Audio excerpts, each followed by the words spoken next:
സഭാംഗങ്ങൾക്ക് എൻ്റെ ഹാർദമായ സ്വാഗതം.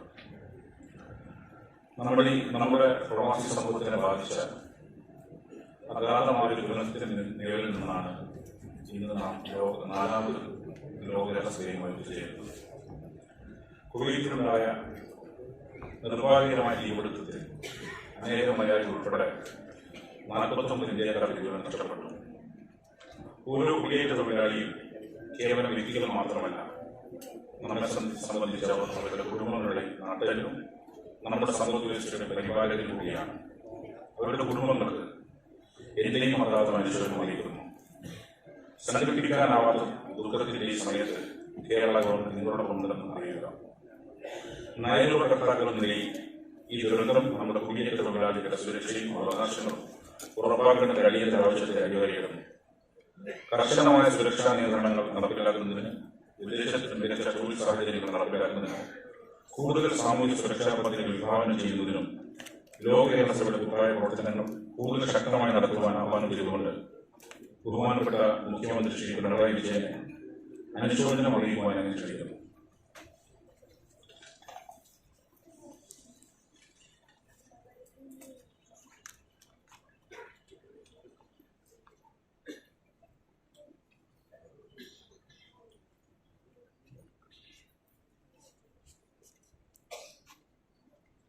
കുവൈറ്റ് അഗ്നിബാധയിൽ ജീവൻ നഷ്ടമായ നമ്മുടെ സഹോദരങ്ങളുടെ വേർപാടിൽ ലോക കേരള സഭയുടെ അഗാധമായ ദുഃഖവും അനുശോചനവും രേഖപ്പെടുന്നു.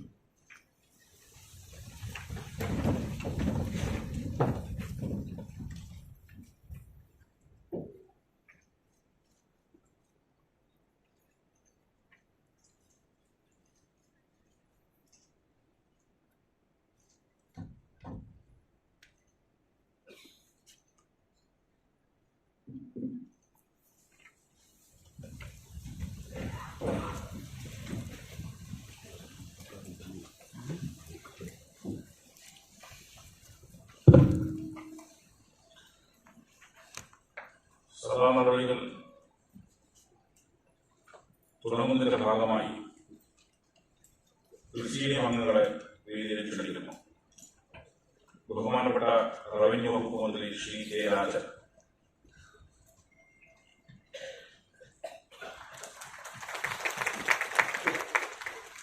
Norka house vice chairman doctor M A Yusuff Ali,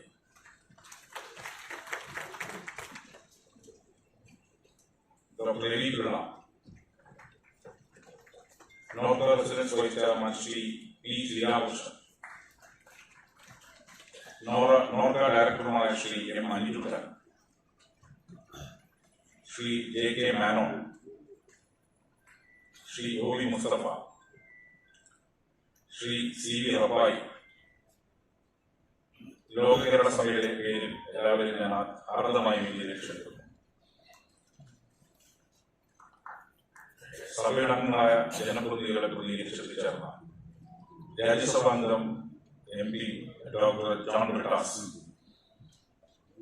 MLA doctor K T Jaleel എന്നിവരെയും സ്വീകരണത്തിന് ക്ഷണിക്കുകയാണ്. ലോകമാകെ പടർന്നു കിടക്കുന്ന മലയാളികളെ ഒരു പ്രൊഡക്റ്റിൽ ഒരുമിപ്പിക്കുന്ന ഈ മഹാസംഗമത്തിൽ പങ്കെടുക്കുവാനായി ലോകത്തിന്റെ പല പ്രദേശങ്ങളും എത്തിച്ചേർന്ന പ്രവാസി പ്രതിനിധികളായ Shri K G Sajeev, Shrimati Joyitta Thomas, doctor Babu Stephen, Shrimati Vidya Abhilash എന്നിവരെയും ഒരു ഇതര ഇന്ത്യൻ സംസ്ഥാന പ്രതിനിധി ശ്രീ ഗോകുല ഗോപാലൻ, തിരികെ വ്യക്തിയുടെ പ്രതിനിധി ശ്രീ കെ വി അബ്ദുൽ ഖാദർ എന്നിവരെയും ഞാൻ വേദിയിലേക്ക് സ്നേഹം ക്ഷണിക്കുന്നു.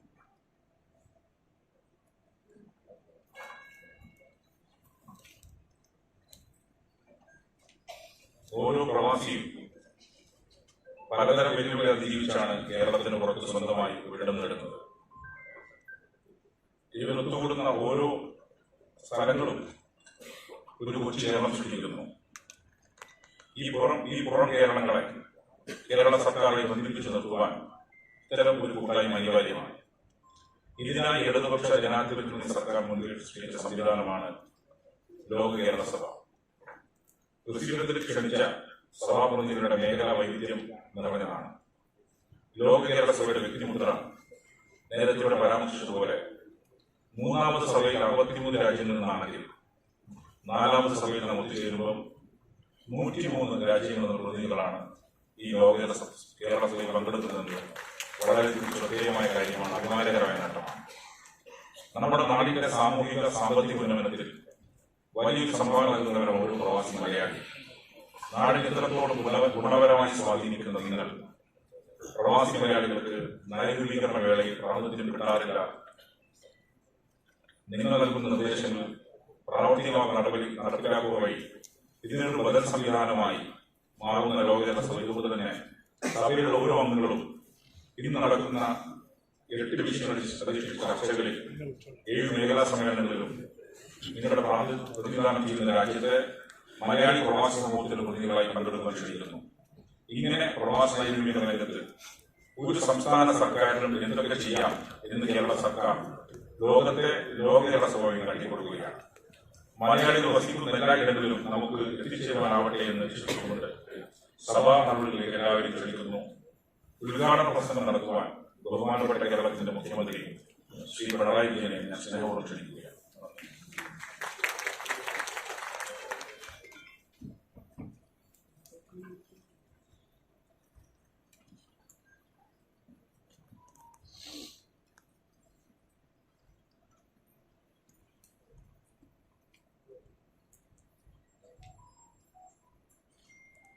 സഹോദരി സഹോദരന്മാർ,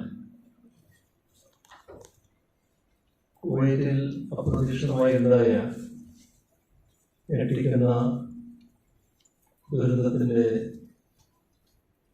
നിഴലിലായിപ്പോയി നമ്മുടെ ഈ കേരള സഭ. മംഗളത്തിലെ ഫ്ലാറ്റിലുണ്ടായ തീപിടുത്തത്തിൽ ഇതേവരെയുള്ള കണക്കനുസരിച്ച് 50 ജീവനുകളാണ് പൊലിഞ്ഞത്. അങ്ങേയറ്റം ദുഃഖകരമായ സംഭവമാണ് ഉണ്ടായത്. നമ്മളെല്ലാവരുടെയും സ്മരണക്കുറവിൽ ആദരാഞ്ജലി അർപ്പിക്കുന്നു. ബന്ധുക്കളുടെ കടുത്ത ദുഃഖത്തിൽ നാടിനോടൊപ്പം നാം പങ്കുചേരുന്നു.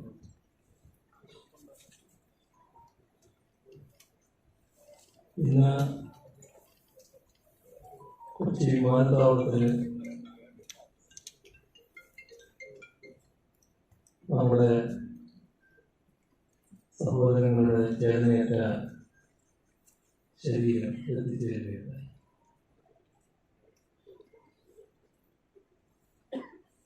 അവർക്കെല്ലാം അവിടെ പോയി ആദരാഞ്ജലി അർപ്പിച്ചതുകൊണ്ടാണ് നമ്മുടെ ഈ സമ്മേളനം ഉറങ്ങുന്നതിന് വൈകി. ഈ പ്രശ്നത്തിൽ മരണമടഞ്ഞ മലയാളികളുടെ കുടുംബാംഗങ്ങൾക്ക് സംസ്ഥാന സർക്കാർ 5 ലക്ഷം രൂപ വീതമാണ് സഹായം നൽകാൻ നിശ്ചയിച്ചിരിക്കുന്നത്. പരിക്കേറ്റ മലയാളികൾക്ക് 1 ലക്ഷം രൂപ വീതവും നൽകുന്നതാണ്. ഇന്നലെ ചേർന്ന പ്രത്യേക മന്ത്രിസഭാ യോഗമാണ് ഈ തീരുമാനമെടുത്തത്. ആ മന്ത്രിസഭാ യോഗം തന്നെ നമ്മുടെ സംസ്ഥാന ആരോഗ്യമന്ത്രി വീണ ജോർജ് കുവൈറ്റ് പോകുന്നത് തീരുമാനിച്ചു. പക്ഷേ എയർപോർട്ട് വരെ എത്തിയ അവർക്ക് അതിനപ്പുറം പോകാനായില്ല. അത് അധികമായി സഞ്ചരിക്കുമ്പോൾ കേന്ദ്ര സർക്കാരിൻ്റെ ക്ലിയറൻസ് വേണം. ആ ക്ലിയറൻസ് കിട്ടുമെന്ന പ്രതീക്ഷയിൽ സാധാരണഗതിയിൽ പോകാം. പക്ഷെ പോകുന്നതിന് മുമ്പ് ക്ലിയറൻസ് ഉണ്ടാകില്ല എന്ന അറിയിപ്പ് തന്നെ കിട്ടി. നിഷേധിച്ച മറുപടി കിട്ടി. ഇപ്പൊ ഞാൻ അതിന്റെ മറ്റു കാര്യങ്ങളിലേക്ക് പോകുന്നത് അതിന്റെ ഔദ്യോഗികമൊന്നും ഈ ഘട്ടത്തിൽ ചർച്ച ചെയ്യേണ്ടതല്ല എന്നുള്ളതുകൊണ്ട് അതിന്റെ മറ്റു കാര്യങ്ങളിലേക്ക് ഞാൻ പോകുന്നില്ല. ഒരു കാര്യം ഞങ്ങളെല്ലാം ചെയ്തിട്ടുണ്ട്, നിങ്ങളെന്തിനാണ് പോകുന്നത് എന്ന് ചിലർ ചോദിച്ചു എന്ന് പറയുന്നു. നമ്മുടെ കേരളത്തിൻ്റെയും മലയാളികളുടെയും ഒരു പൊതു രീതിയും സംസ്കാരവുമുണ്ട്. അത് ഇത്തരം ഘട്ടങ്ങളിൽ എത്തിച്ചേരുക എന്നുള്ളതാണ്.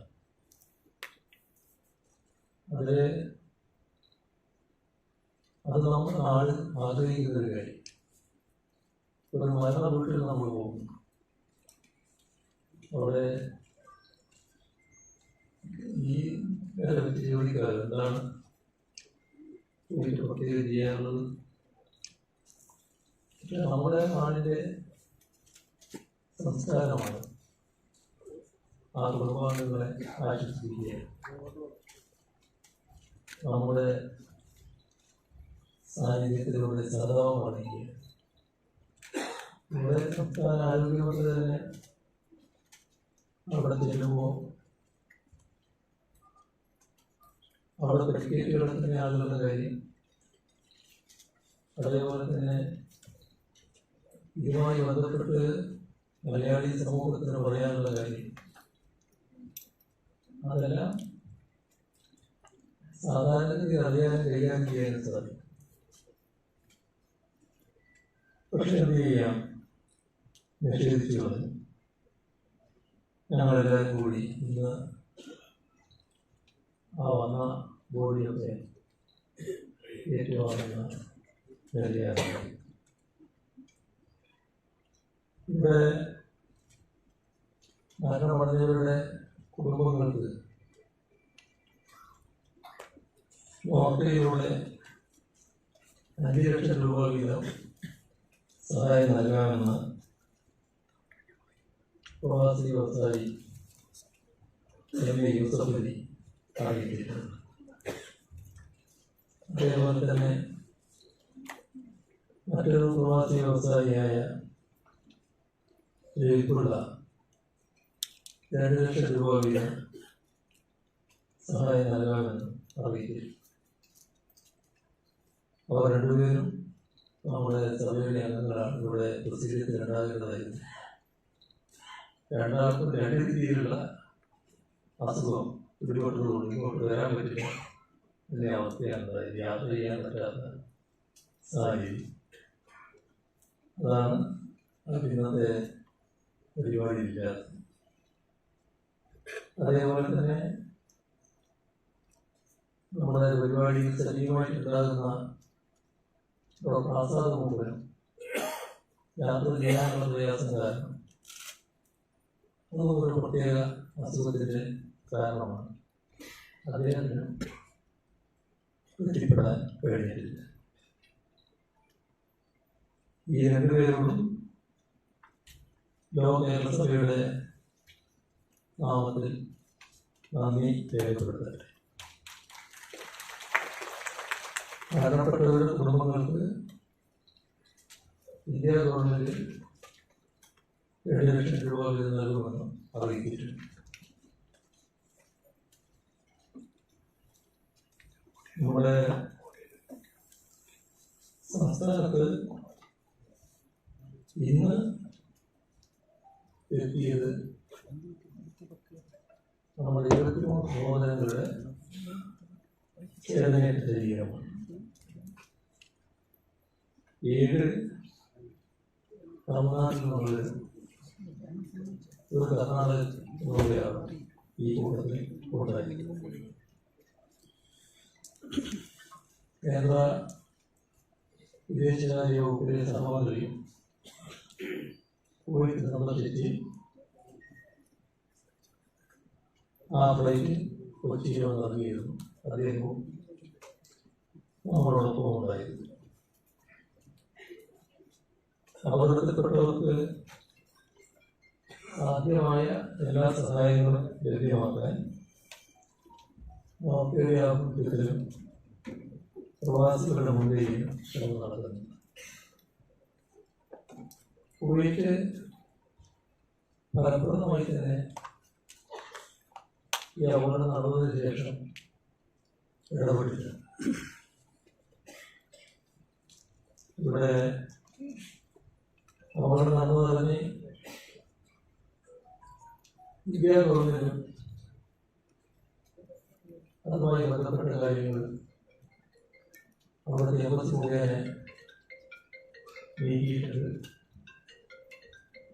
ഒരു കേന്ദ്ര സമൂഹത്തിൽ തന്നെ അവിടെ പോയി കാര്യങ്ങൾ കോർഡിനേറ്റ് ചെയ്യുകയും നമ്മുടെ പ്രവാസ ജീവിതത്തിൽ ഉണ്ടായ ഏറ്റവും വലിയ ദുരന്തമാണ്. അതുകൊണ്ട് തന്നെ ഇത്തരത്തിലൊന്ന് ഇനി ആവർത്തിക്കാതിരിക്കാൻ, വിലപ്പെട്ട ജീവൻ നഷ്ടപ്പെടാതിരിക്കാൻ ആവശ്യമായ എല്ലാ തരത്തിലും എടുക്കേണ്ടത്. കുവൈറ്റ് നല്ല രീതിയിലാണ് ഈ സംഭവം ഉണ്ടായതിനു ശേഷം പ്രതികരിച്ചിട്ടുള്ളത്. ഫലപ്രദമായ ഇടപെടൽ കുവൈറ്റ് സർക്കാരിൽ നിന്നും ഉണ്ടാകുമെന്ന് തന്നെയാണ് പ്രതീക്ഷിക്കുന്നത്. എന്താണ് ഇത്തരത്തിലൊരു അപകടമുണ്ടാവാൻ ഇടയായത്? സാധാരണ രീതിയിലുള്ള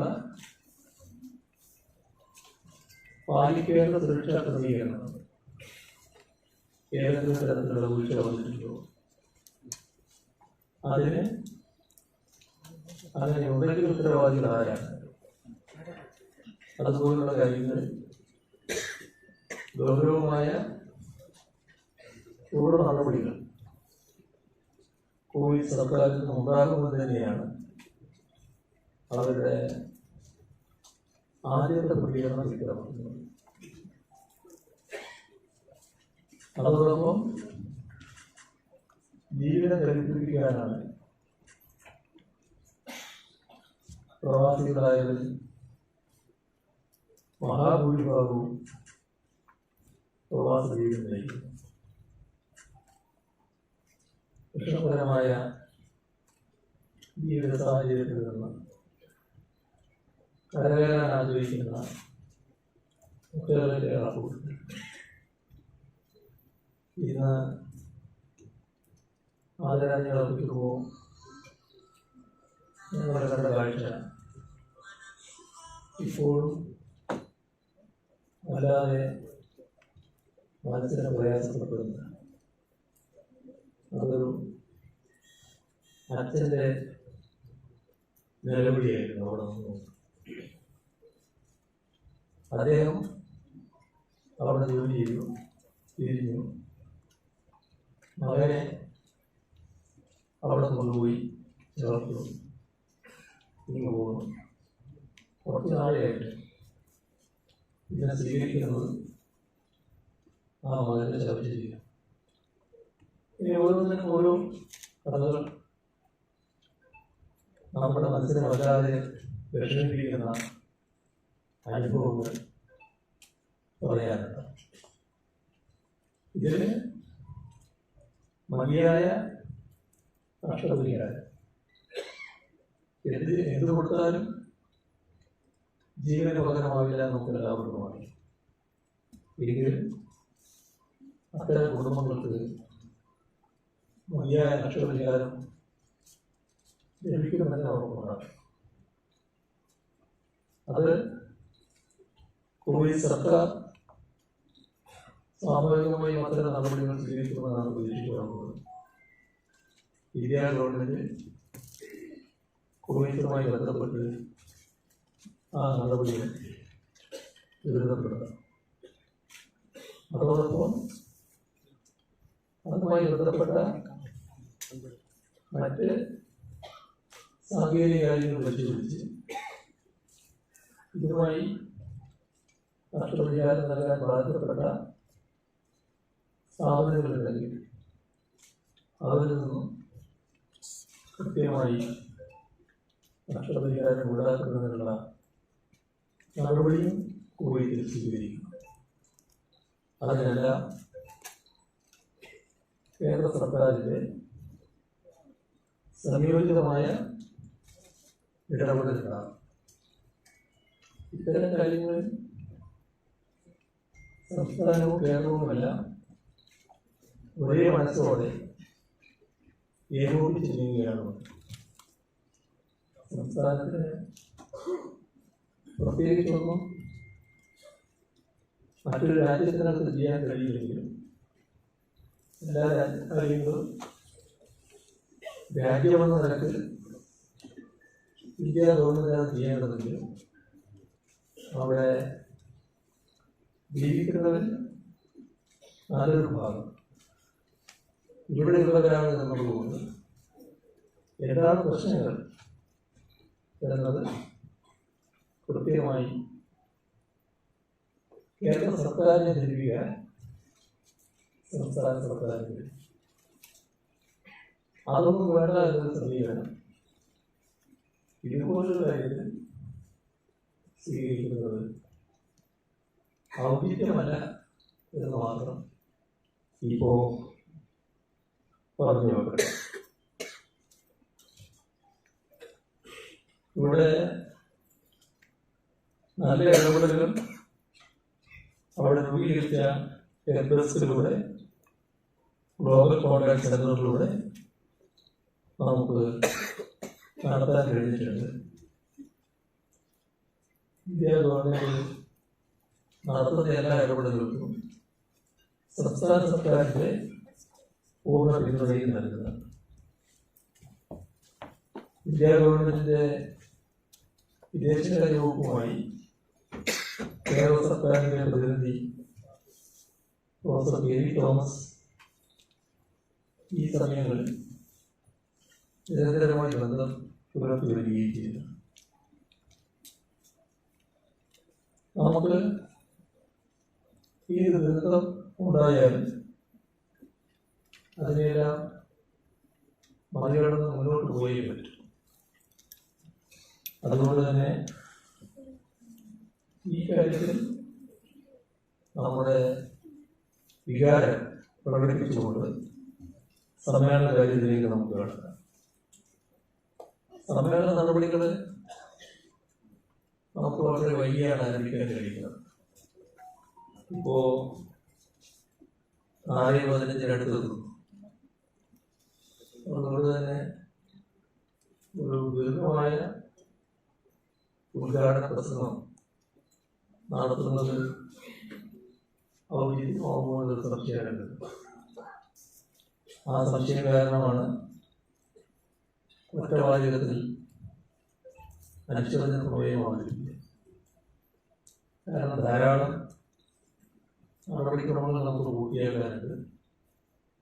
ഇന്ന് രാവിലെ മുതൽ ആരംഭിച്ച് പൂർത്തിയാക്കേണ്ട കാര്യങ്ങൾ ഇന്നത്തെ ദിവസം കൊണ്ട് തന്നെ നമുക്ക് പൂർത്തിയാക്കാനാവും. ഒരു രാത്രി 10 മണി 11 മണിയൊക്കെ ആകുമ്പോൾ പ്രവാസികളായവർക്ക് അത് വലിയ സമയമല്ല. കാരണം അവരെ സമയമായിട്ട് ബന്ധപ്പെടുത്തിയാൽ അവർക്കത് പ്രയാസം ഉണ്ടാവില്ല.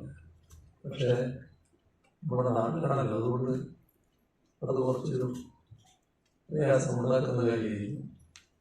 പക്ഷെ ആ പ്രയാസം ഇന്ന് സൈക്കിളിൽ നമുക്ക് മാറുന്നുണ്ട്.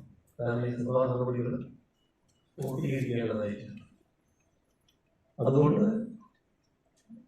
വളരെ വിശദമായ ഒരു ഉദ്ഘാടന പ്രസംഗത്തിലേക്ക് കടക്കാനല്ല ഞാൻ ഉദ്ദേശിക്കുന്നത്. നാം മലയാളികൾ ലോകത്തിൻ്റെ എല്ലാ ഭാഗത്തും ചിതറിക്കിടക്കുന്ന ഒരു ഭാഷാ സമൂഹമാണ്. ഈ തരത്തിൽ